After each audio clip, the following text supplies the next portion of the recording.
नमस्कार दोस्तों, मेरा नाम है कृष्णा मिश्रा। आप सभी का अपने ऑनलाइन प्लेटफॉर्म जीएस कर्मयोगी में बहुत-बहुत स्वागत है। पिछले कई दिनों से मेरी कक्षाएँ नहीं आ पाईं, उसकी वजह ये थी मेरी भतीजी को चोट लगने के कारण उसको हॉस्पिटल में एडमिट करवाना पड़ा था। इसलिए पिछले कई दिनों से हम कक्षा नहीं ले सके और लगभग 15 12-13 दिन क्लास मेरी नहीं आ पाई।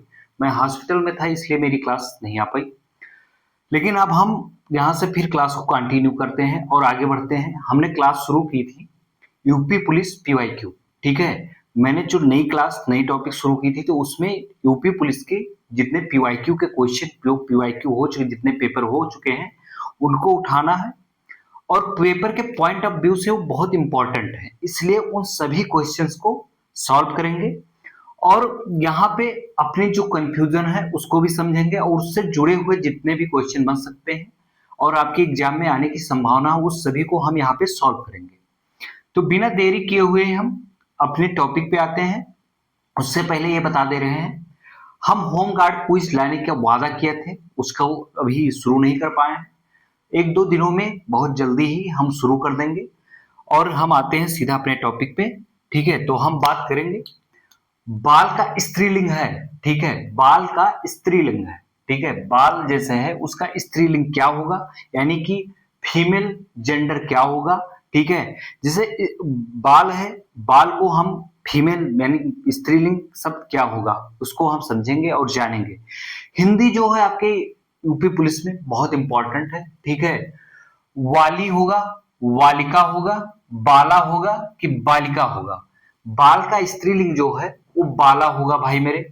बाला बाला आप सभी ने गाना सुना होगा एक, ठीक है, उसी से आप अपने दिमाग में बैठा लेना कि बाल का जो है स्त्रीलिंग जो है वो बाला होगा। ठीक है, उसमें बाला जो गाना सॉन्ग है आप सभी को उसी से याद हो जाना चाहिए था। फिर परकुटी शब्द में समास है। ठीक है, परकुटी शब्द में समास है। अब हम बात कर रहे हैं परकुटी शब्द। परकुटी शब्द में कौन सा समास, ठीक है, इसमें कौन सा समास है, तो आइए देखते हैं क्या क्या ऑप्शन दिया गया है। इसमें दिया गया बहुब्रीहि समास, द्वंद्व समास, द्विगु समास और तत्पुरुष समास। इसमें कौन सा समास है परकुटी में? परकुटी में तत्पुरुष समास। ठीक है, कौन सा समास है? तत्पुरुष समास है। ठीक है, समाज मत समझना, समास है। ठीक है, करुणालय की बात करते हैं। करुणालय के रचयिता कौन है? करुणालय जो एक पुस्तक है बहुत प्रसिद्ध है, इसकी रचना किसने की थी?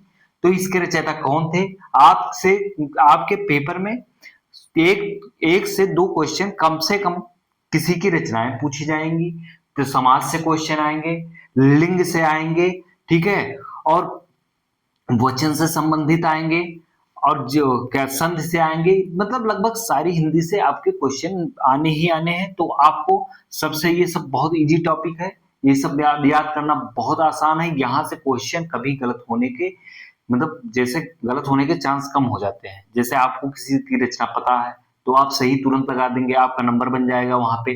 ठीक है, तो करुणालय की रचयिता कौन है? ये जयशंकर प्रसाद जी हैं। कौन है करुणालय की रचयिता? कौन है? करुणालय पुस्तक को किसने लिखा था? जयशंकर प्रसाद जी ने लिखा था। भारतीय धैर्यशील ने भारत भारती लिखा है। ठीक है, बाकी इसमें ऑप्शन दिया गया है सुमंत्रा नंदन, माखनलाल चतुर्वेदी, लेकिन इसमें जो करुणालय के रचयिता है वो जयशंकर प्रसाद जी। ठीक है, हम बात करते हैं फिर किस शब्द का प्रयोग सदैव बहुवचन में होता है? हमेशा, यानी सदैव मतलब हमेशा वो बहुवचन में प्रयोग होता है। या ऑप्शन दिया गया है लता, दर्शन, बहन, गाय। कौन सा ऐसा शब्द है जिसका प्रयोग हम हमेशा बहुवचन में करते हैं? तो है दर्शन। दर्शन शब्द जो है हमेशा बहुवचन ही होता है। और यहीं पे हम समझ लेते हैं इसके साथ साथ और कौन सा शब्द है जो हमेशा बहुवचन में प्रयोग होता है, सिर्फ बहुवचन में ही रहेगा। तो आप जान लीजिए, दान, समाचार, हस्ताक्षर, होश, आंसू, प्राण बहुवचन होते हैं। एक वचन जो हमेशा एक वचन रहता है उसके बारे में भी हम बात कर लेते हैं, जैसे छाया, क्रोध, ठीक है, पानी, जनता, आटा, हवा, हमेशा ये सब बहुवचन होते हैं। तो आप नोट कर लेना, जहां पे भी आप नोट्स बना लेते हैं वहां पे नोट कर लेना आप सभी लोग। फिर हम जीव, ठीक है, जीव जिसको जीव कहते हैं, इसका पर्यायवाची क्या होगा? ठीक है, पर्यायवाची से आपके पेपर में क्वेश्चन आएंगे। ठीक है, जीव का पर्यायवाची रचना होगा। ठीक है, क्या होगा? रचना होगा। जीव का पर्यायवाची क्या होगा मेरे दोस्त? रचना होगा। और इसी के साथ साथ और जान लेते हैं जिहा होगा। फिर और शब्द क्या दिया गया है, ठीक है, जीव दिया गया है, ध्वनि दिया गया है, वचन दिया गया है। तो आइए हम फिर जान लेते हैं सबसे पहले कि वचन का क्या होगा। वचन का जो है पर्यायवाची कथन होगा, ठीक है, वचन का कथन होगा, बात होगा, उक्त होगा। जीव का कौन सा होगा, जीव का प्राणी होगा, आत्मा होगा, प्राण होगा। ध्वनि का कौन सा पर्यायवाची होगा, आवाज होगा, शोर होगा, ठीक है। इस चारों के पर्यायवाची हमने बता दिया, लेकिन जीव का जो है वो रचना होगा। याद रखना पर्यायवाची वेरी इंपॉर्टेंट और बहुत सरल है, ठीक है। लेकिन अगर जो जरा सा भी, ठीक है, जरा सा भी फर्क निकालने में और पढ़ने में जल्दबाजी किए तो आपका क्वेश्चन तुरंत गलत हो जाएगा, क्योंकि इसमें शब्दों में जो अक्षर है सिर्फ अक्षर का खेल होता है, ठीक है। पर्यायवाची में सिर्फ अक्षर का खेल होता है।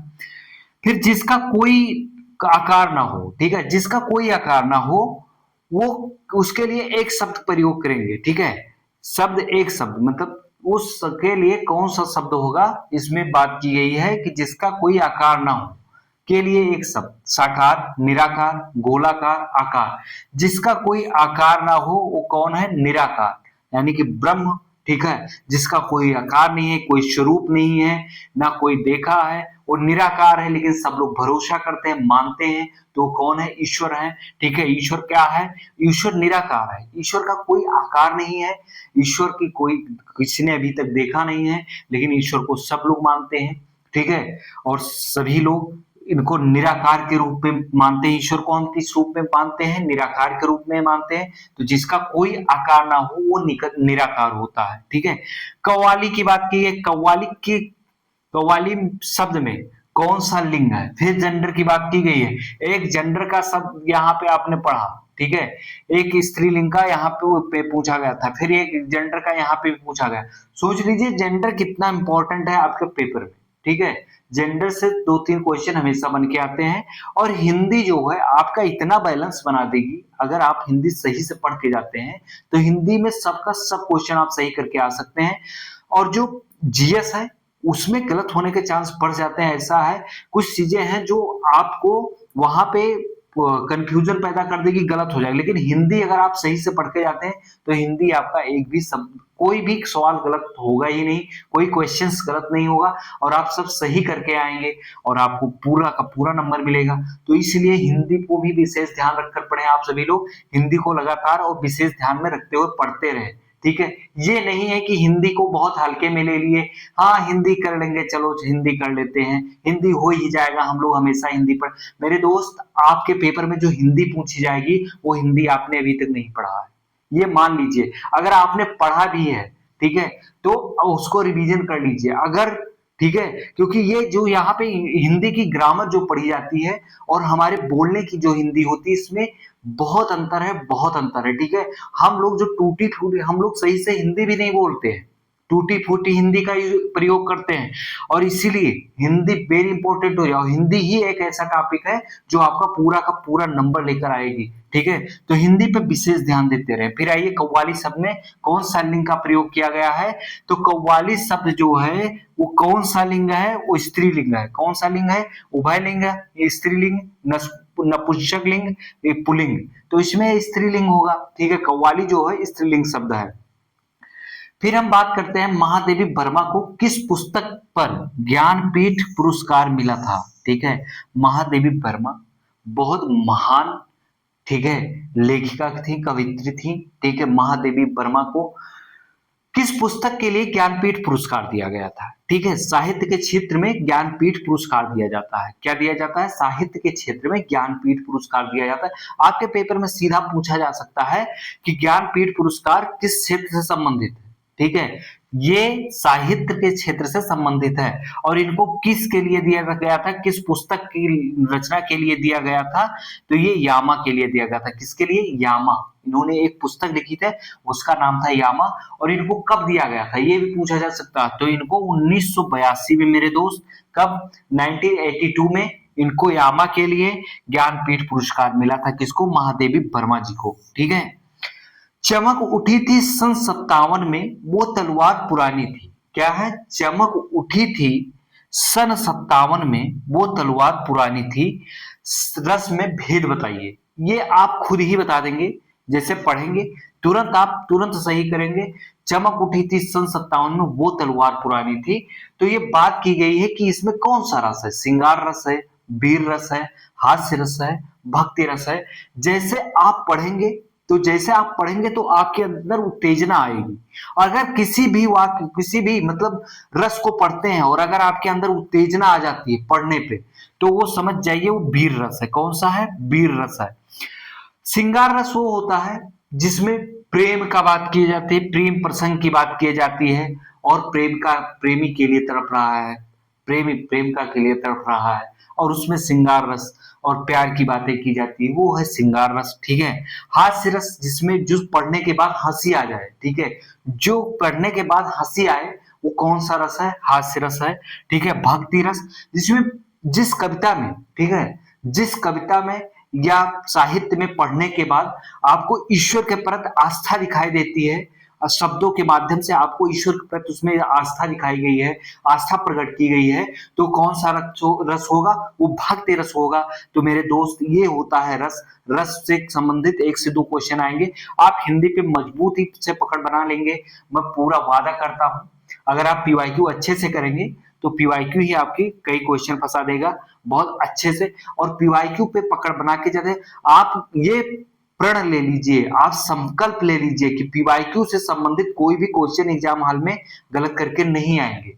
अगर पीवाईक्यू से कहीं से कोई क्वेश्चन पूछा गया है तो उसको सही करके आएंगे। ये आपको प्रण लेना होगा, संकल्प लेना होगा, डेडिकेशन के साथ आपको अपने लक्ष्य को प्राप्त करना होगा। तो आपके ये पीवाईक्यू जो है आपके लक्ष्य को पहुंचाने में, आप के लक्ष्य तक पहुंचाने में बहुत कारगर साबित होगा मेरे दोस्त। तो आप सभी लोग पीवाईक्यू क्लास मिस ना करें। ठीक है। पढ़ते रहें।